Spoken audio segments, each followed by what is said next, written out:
It's a massive logistical challenge. How to move hundreds of millions of doses of a COVID vaccine to Americans across the country. Pfizer's vaccine must be kept at 70 degrees below 0 Celsius.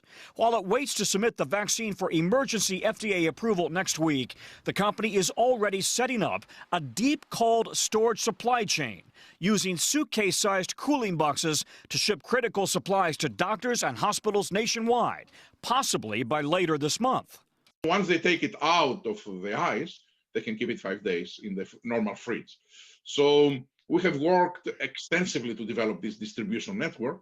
As part of Operation Warp Speed, the military is working with drug makers like Pfizer to coordinate distribution. So once you say execute, how fast does it get out there? Within 24 hours. Do you have doses of vaccine already stockpiled? Yes, we do. Pfizer says it will ship doses from its facilities in Michigan and Wisconsin.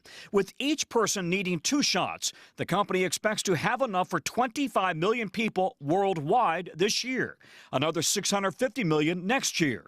In North Dakota, where they are suffering through the nation's worst COVID death rate, health officials are already working on getting the vaccine to remote corners of the state. We did identify locations throughout the state that have ultra cold chain storage capacity. A U.S. advisory panel has already laid out who could get priority in receiving a vaccine, starting with frontline doctors, nurses, first responders, and nursing home workers, then people of all ages with 2 or more risk factors.